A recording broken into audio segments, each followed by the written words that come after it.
I'm not afraid of you running away. I can't defeat. Do you even want to hear this shit? Hello, classic rock fans. I am reporting just a day or so after seeing Diamond David Lee Roth at Summerfest here in Milwaukee at the BMO Pavilion stage. This was the fourth time I've seen Diamond Dave in concert, second time solo, two other times we were with Van Halen. So the first time I saw Dave was with Van Halen at the old Bradley Center here in Milwaukee in 2008. This was part of their North American 2007-2008 reunion tour, which of course was the first one with David Lee Roth since he left the band back in the 80s. It was also one of the first classic rock concerts I ever attended, and I can tell you I had an absolutely great time. I went with a very good friend. We had pretty good seats. The people in front of us were these two girls who were just a little older than us, and they were so annihilated drunk that two songs into the show, they had to get up and presumably go to the bathroom to throw up. And they did not come back for the rest of the show. So me and my friend had basically front row seats in the upper level of the old Bradley Center. And we had a great view of the stage. And, you know, that just added to an already fantastic concert experience. Now, how did Dave sound? I'll be honest, I don't really remember. I think he sounded fine. I certainly don't have any memories of him struggling to hit any notes or anything like that. The only real clear memory I have from that concert is the encore when Eddie was playing the instrumental piece 1984 right before Jump, and Diamond Dave came to the front of the stage, or maybe it was on a walkway out into the crowd, and he was waving this gigantic red flag. And it was such a great visual because it effectively represented this triumphant return for Dave. And then that went right into Jump, and it was just the perfect way to end a Van Halen concert. To me, the 2008 show was just a great memory, and it was one of the shows that really got me into seeing concerts regularly. Now, the second time I saw Diamond Dave was also with Van Halen. This was a couple of years later in 2013 at Rock USA in Oshkosh, Wisconsin. This was the last time Van Halen ever played Wisconsin, and it was one of only two U.S. tour dates they played in 2013. They played a couple of more dates over in Japan that year, but Wisconsin was lucky, and we got Van Halen in 2013, and I went to that show with an old work friend of mine who is sadly no longer with us. I went with him because he was a little older than me, and Van Halen was his all-time favorite band, but he never got a chance to see him like back in the day. So we had this great time going to this show in Oshkosh, Wisconsin. And you can see me talk about that show in my video that I posted after Eddie passed away. A lot of great memories from that show. They're bittersweet, obviously, because my friend's no longer with us and Eddie's no longer with us. So I remember that show much more for Eddie than Dave, I guess. But I do remember Dave was very funny. I like the way the line runs up the back of your Wisconsin stockings, baby. I don't recall noticing him struggling vocally. Now, I'm sure if I watched videos from that show, you know, we could hear that his voice was probably at least starting to struggle around that time. I'm not really an expert on the timeline of when his voice went from like iffy to like really bad, but it wasn't so bad that it was a focal point for my memories of that show. For my experience, Rock USA was a great time, and Diamond Dave was a part of why that was. I'm sure there are other people who could criticize his singing that year, because that was the year that the Van Halen live album, Live from Tokyo Dome, was pulled from. Those shows Van Halen did in Japan, one of those became the live album they released a couple of years later, in which Diamond Dave sounds awful on. I have listened to that album, and it is terrible. And it is terrible almost entirely because of Dave, because his vocals do not sound good on that live record. And my hot take on that record is that it actually reflects more poorly on the Van Halens than it does Dave, because it was the Van Halen camp that insisted on releasing that. And if they had any interest in basically protecting their lead singer, they never would have put it out there. There's plenty of shows from their archives that they could have found and released instead. I think it was callous that they put it out as a product and charged people money for. And they let Dave take all of the heat for it. And he took a lot of heat. I remember Sammy Hagar got in on talking trash about him. I have a very vivid memory of the local rock station here in Milwaukee playing clips from it. And the radio hosts who were playing it were laughing on mic, pausing the song so you could just listen to them laugh about how bad it was. And I get it. He did not sound good on that record. But my point on that is that it just straight up shouldn't have been released. Now, the next time I saw Dave was almost 7 years after that.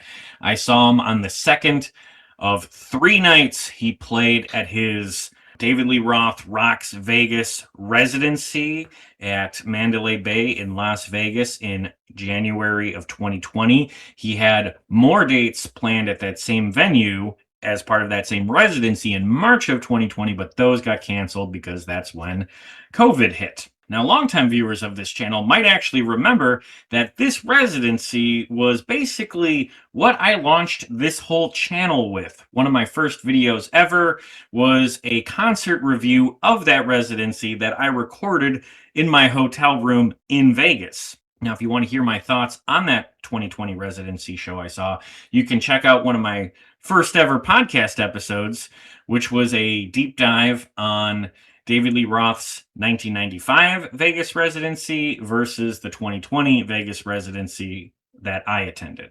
All I'll say about it now is that I do remember this was the first time in a concert setting that I noticed his vocal struggles.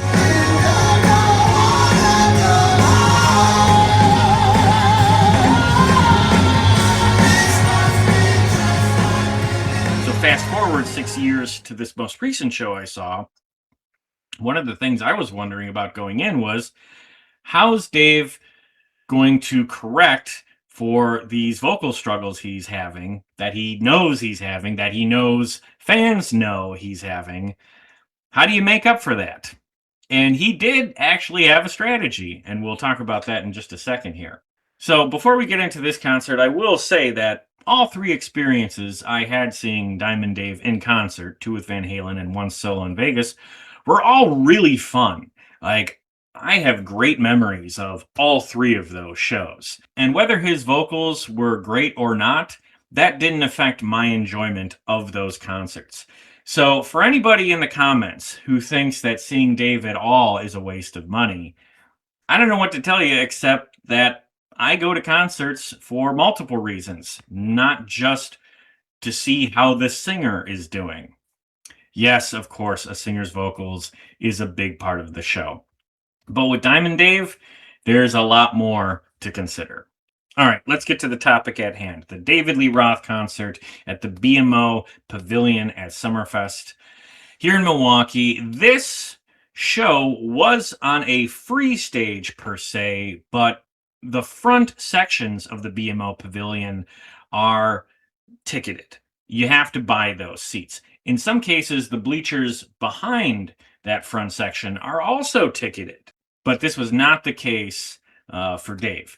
For Dave, the only people who had to pay were people like me who sat in the front sections. And I had to pay because I bought my ticket like a couple of days or maybe even the day they went on sale. And I did that because I remember thinking that I would never have a chance to see Dave in concert again. I am encouraged and compelled to really come to grips with how short, and probably my time is even shorter. I thought I might go first, frankly. I might have thought the Marlboro Man might have got me. Hey, Ed, objects in the rearview mirror are probably me. And my doctors, my handlers compel me to really address that every time I go on that stage, I endanger that future. I'm throwing in the shoes. I'm retiring. So yeah, I paid $100 to sit in the 6th row to the side of the stage. And I can hear some of you in the comments laughing already. And I get it. That is a lot of money. It's more than I would be normally comfortable paying for a show like this. But even if I get chances to see Dave in the future, I don't think I will. Part of why I splurged for the seat that I had was because I think this was my last chance to see him, and even if it wasn't, it's going to be my last chance to see him. So I wanted to get the best experience possible. Now, I will say there were not a whole lot of people who were with me on this, because I'll tell you, there were a lot of unsold seats at this show in the front section. The bleachers filled in nicely, but those were included with admission to Summerfest. Those were the free seats. The paid seats, there were a lot of gaps. Okay, so I'm going to try to go through the set list he played, which was fairly long. He did 18 songs over the course of like 2 hours. In fact, it might have been even a little over 2 hours. Now, he opened the show with Panama. Fantastic. That is a beloved Van Halen favorite, and it got everybody standing up right away. Also, I should say, every song he played was a Van Halen song. There was no Diamond Dave solo stuff in the set list, and I gotta say, that bums me out. I guess he knows that people mostly want to hear Van Halen, but hey, there's people in that audience that like Dave's solo stuff too, so I think he played it maybe a little too safe by sticking just to the Van Halen catalog. The second song of the night was Drop Dead Legs, followed by Romeo Delight and Little Dreamer. And I'll tell you that all of these first 4 songs were stretched out with points for Dave to just, again, dance and shuffle and make funny faces at the audience. He was in full-on entertainment mode, and it was entertaining. It was funny, and I think a lot of people enjoyed it. But I will also say that as the night wore on, and as more and more of these songs included these long breaks of him doing this stuff, I think that overstayed its welcome, and a lot of fans also got sick of it. He did I'm the One, DOA, and Dance the Night Away. And he talked about his upbringing and his musical influences, and some of that stuff was really interesting. I wrote every word that I'm singing to you tonight.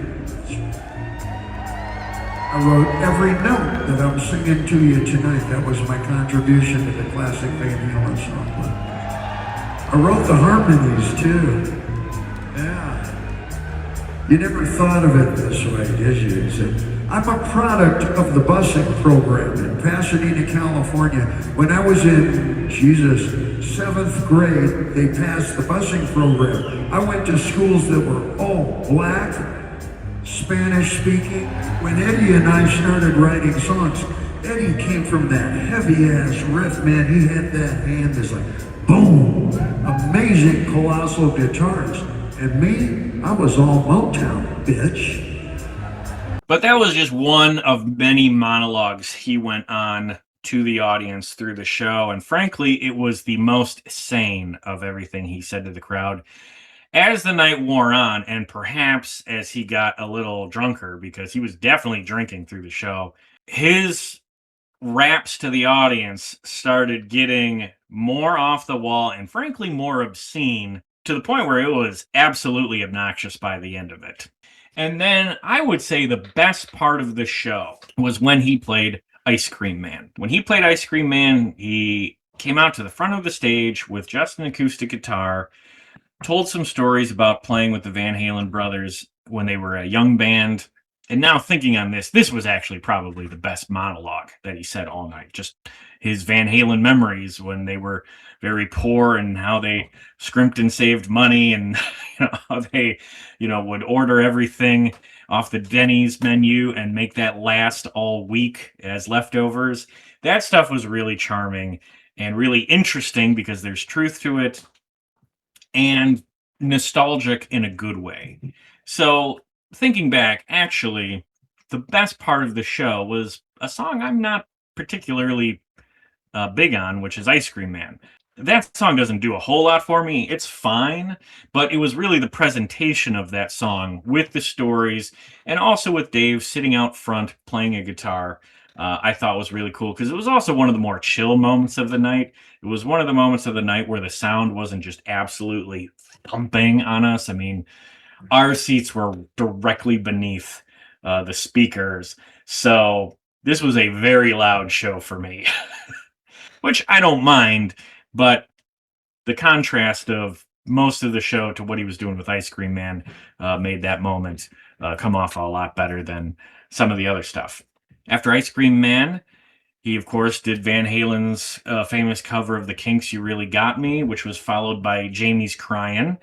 Excellent classic era Van Halen, and it's at this point that I should highlight his band. I don't remember the names of the guys in Dave's band, but this band was really good. I would say the band was better than what I saw with Dave's residency in 2020. His guitar player was absolutely shredding, totally sounded like Eddie up there, hit all the solos.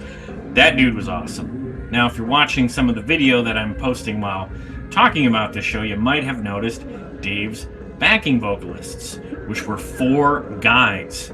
Now, typically, when I see classic rock shows, backing vocalists are often included in the lineup, but it's usually either mostly women or a mix of men and women.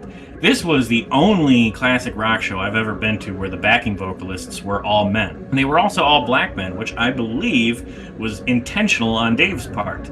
Because, again, going back to what he was talking about with his upbringing, Motown was a huge influence on him. So I think his backing vocalists were meant to represent that influence. And to his credit, they sounded awesome.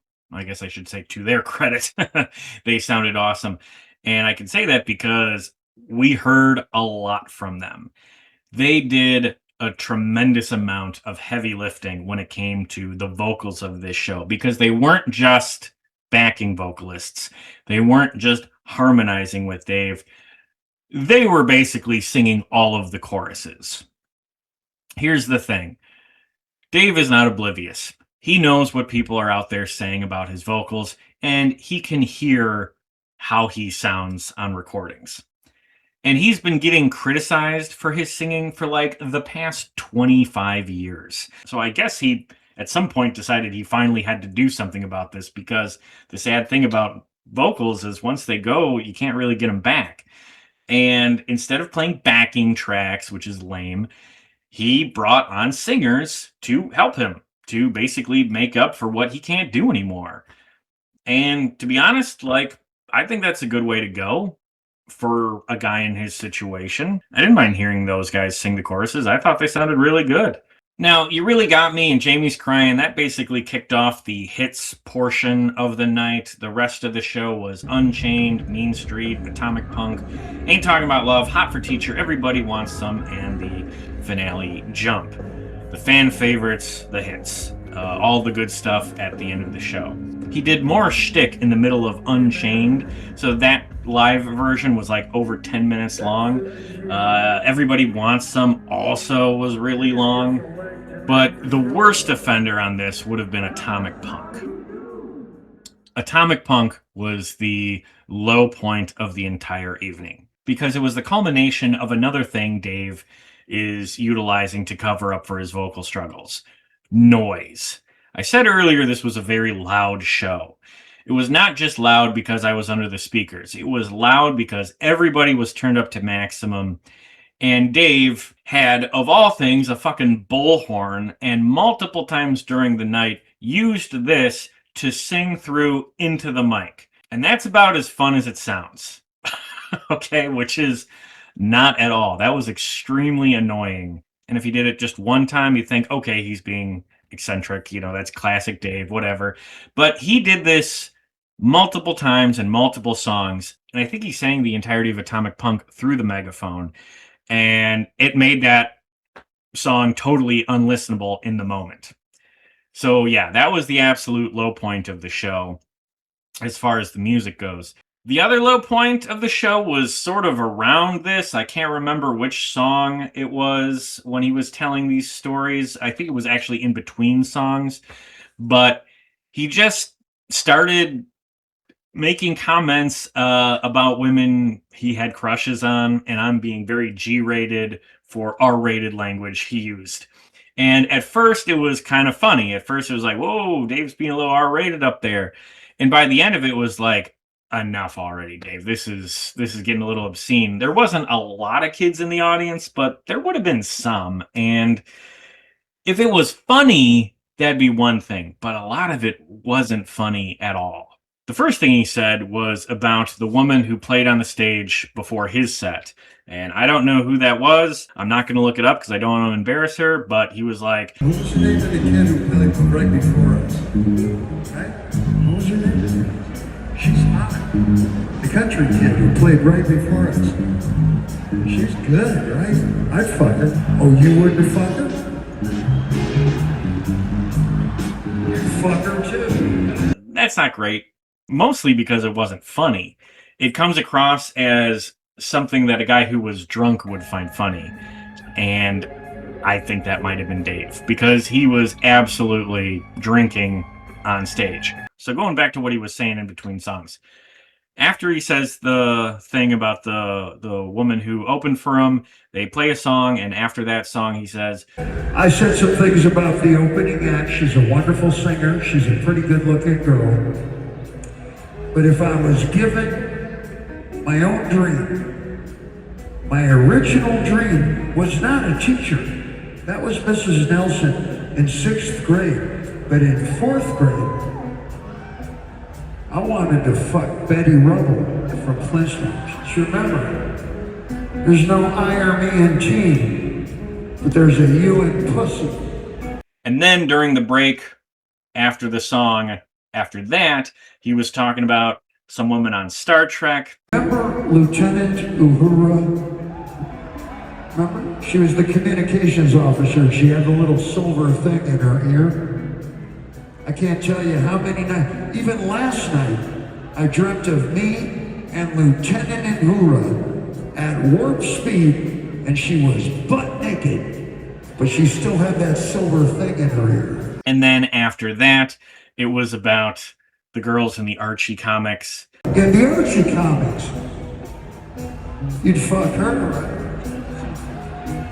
You know she'd be a lot more fun than the blonde, right? So I'll be the blonde who has more fun tonight, bitch. And by the time we're at Hot for Teacher, it's just like, dude, is this all you got? Are you just naming fictional characters that you want to bang? Because it's getting old.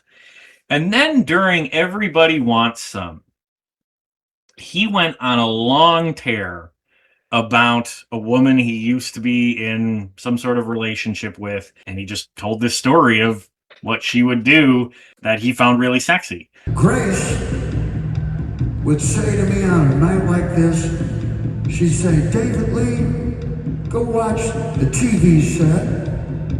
I'm gonna go downstairs and get into something a little less comfortable. And I could always tell if it was gonna be a Western theme because she'd be wearing one of my cowboy hats and not a lot else. Excuse me.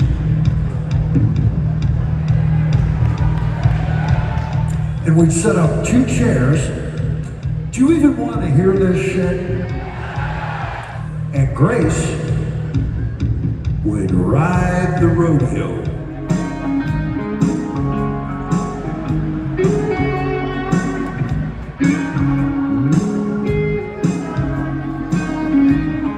And it was the sexiest thing I ever saw in my life. Yeah, I don't know. This is just not what I come to a concert for. And the tail end of the show just came across as real sloppy, and he seemed way more impressed with himself than I think people were with him in that moment. Frankly, a lot of it felt just lame. So I know there's some people who are laughing about me paying for tickets to see Diamond Dave because of the account of his singing. That part didn't actually bother me all that much. The part that I thought was weak was his raps in between songs, which were just about girls he thought were hot, except he stated that in a really classless manner and just a really lame way that, again, wasn't funny. If he was funny about it, now we're talking. I'm definitely open to people being R-rated on stage if there's a point or if there's some comedy, and there just really wasn't. So I don't quite know what he was after with that. I think he thought he was a lot funnier than he was. Last song of the night, of course, was Jump, and at the end of the song, he stuck around stage like long after the band had finished playing and also left the stage, and he stayed there and just soaked it all in. And that was kind of funny because he absolutely lives up to the reputation he has as being a complete ham and a complete glory hound. Like, he wants all that applause. He wants all that positive attention. And, you know, he does all of the goofy shtick to get whatever laughs he can and to, you know, entertain the people. And if it was just that for, you know, Dave on stage, I would consider this a wholly positive memory because that stuff is funny. But ultimately, I think he just went a little too blue at the end of the night. I don't know if I can sit here and tell you it was a good show because those raps did detract from it. And I know most people have a lot less tolerance for how he sounds vocally than I do. So when I walked out of the show, the crowd I was in walked past a small vendor who was set up just outside the BMO Pavilion, and the girl behind the booth just started singing the lyrics to Jump. And, you know, some of us, you know, heard that and, you know, nodded and thought that was kind of funny what she was doing. But a guy behind me who was walking muttered, seemingly through gritted teeth, "Well, you sound better than he did." I don't know if that's representative of most people at that show. I don't necessarily think that, but I'm sure that guy was not the only one walking out of there not thinking very highly of the show he just saw. MilwaukeeRecord.com posted a very funny headline about the show, and that probably says it all. I really don't know if I can sit here and recommend this tour to anybody. I think this is a show that you can enjoy if you don't care that Dave's vocals are not good, because I'll tell you, they're not. He cannot sing anymore. He hasn't been able to sing for years. All that's true. But there are ways to overcome that, and he found some creative ways to make the show entertaining beyond that. Unfortunately, he had some misfires as well. I think the backing chorus was a good idea. I think his band was very strong. I think he does do a lot of entertaining shtick on stage that is funny, but I think he overdid it by drawing out some of these songs for as long as he did. I think the blue humor just went on, long past the point of being funny and was ultimately pointless. So that was a misfire. I think the bullhorn was an absolute mistake. That was awful. That ruined Atomic Punk. Yeah, the show was a mixed bag. Again, the monologue he did before Ice Cream Man, I thought was fantastic. And if he had leaned into more of that stuff, I think he could still put on a really entertaining show. And I think that's it. I think I've covered every aspect of the show that I remember. If you want to learn more about Diamond Dave, on this channel, like I said, please check out the podcast I did that compares his 1995 Vegas residency with his 2020 residency. Or you can also check out my interview with author of DLR book, Darren Paltrowitz, which I did just a couple of years ago. We had a great chat about Dave, and this is a fantastic book, you know. The concert I saw was a mixed bag, but my feelings about Dave largely aren't changed. I still love his music. I still love classic Van Halen, and I still love a lot of his solo work. So if you're like me, I would really recommend getting that book. But with that, I will just close it here by saying, please subscribe to this channel. Please check out some of the other concert reviews. If you're a fan of classic rock, I guarantee I reviewed a show from a band or artist that you're a fan of. And if you are that fan of classic rock, please check out the podcast I do. It's all about classic rock, and we've had a lot of fantastic guests on this year already, and we have more great things planned coming up. Otherwise, thanks again for watching, and please let me know if you've seen Diamond Dave in concert recently, and let me know what you thought about that show in the comments below. And with that, I'll just say, come on, Dave, give me a break, and keep rocking.